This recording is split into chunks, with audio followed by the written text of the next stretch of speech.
But to continue on this happy vein, it gives me great pleasure to introduce my special guest. For 2 years, every teenage girl in America had a crush on a talented singer-actor known as the English Monkey.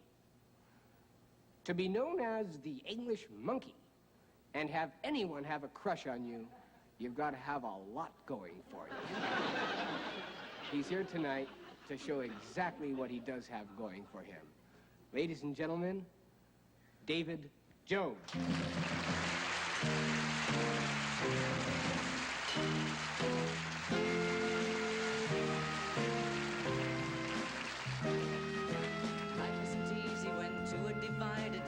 Decided to bring down the curtain, and one thing for certain, there's nothing to keep them together. How does it happen that two can be tender and one be the lender of love and emotion that covered the ocean of sadness that kept them together? Love when it started was easy to measure. Each day was a pleasure, each night an adventure, each morning was something that had to be shared together. Love when it's growing is full of surprises. Its temperature rises from higher to higher, then turns into fire that has to be shared together.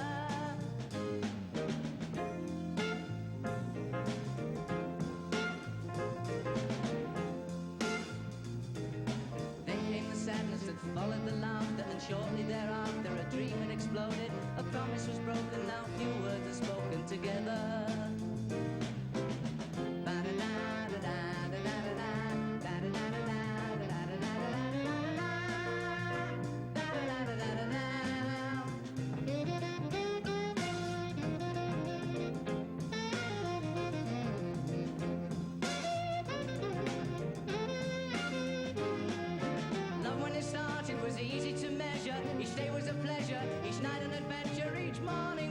That had to be shared together.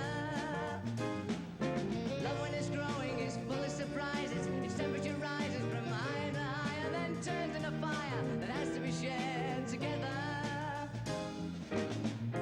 Pow! Pow!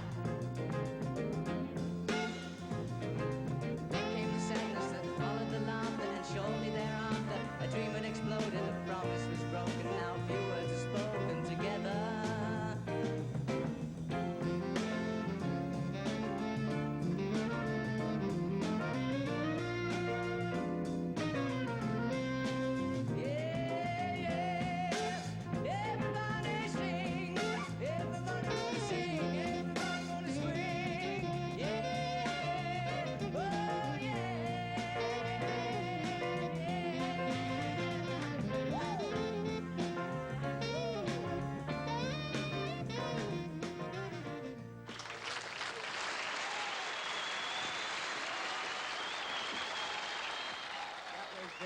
Hi, David. How are you, mate? That was really great. Thank you very much.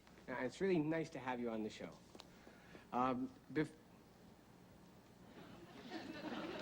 David, yeah, I just want to ask you, between you and me, you know, play any basketball?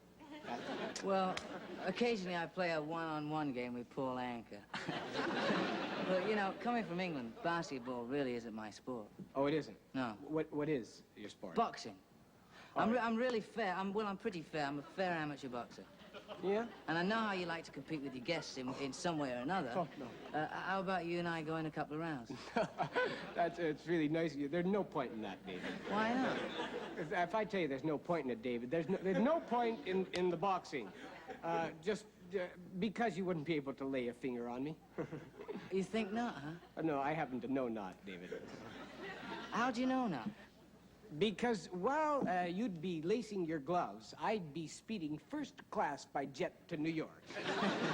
Moving right along, I would like to ask you a few questions, though, okay? Wait, David, before you ask me, let me answer them for you, okay? Well, you don't know what I'm going to ask. There's no more fog in London because of the Clean Air Act. Now, that was one of the most effective pieces of fog legislation systems ever passed. Anti-pollution legislation. Anti-pollution. Yeah, well, I wasn't going to ask you that. What I was going to ask you is about and the English, they don't drink warm beer. never. All the pubs have refrigeration systems these days, and How?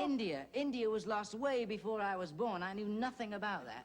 Well- the only place that you can find fish and chips these days is right here in the States. Oh, well, what we know about London is that it... No, wait a minute. Let me tell you about yeah. London. London does not swing. Everything closes at 11 o'clock. The English... But they're very, They're very not. No, they're not conservative. reserved. No, they're not. No, they're crazy. Absolutely I crazy. say English are a bunch of And freaks. I think very soon that the Queen is probably going to drop her title. Well, I wish we had the time or the interest to pursue that, David. And I'll tell you something else. Yeah. I never ever say jolly good or righto or chaps or knock you up in the morning. Oh. And I don't think that I've ever called a cigarette a fag. I see. Well, then I have nothing. What's the capital of North Dakota? Bismarck.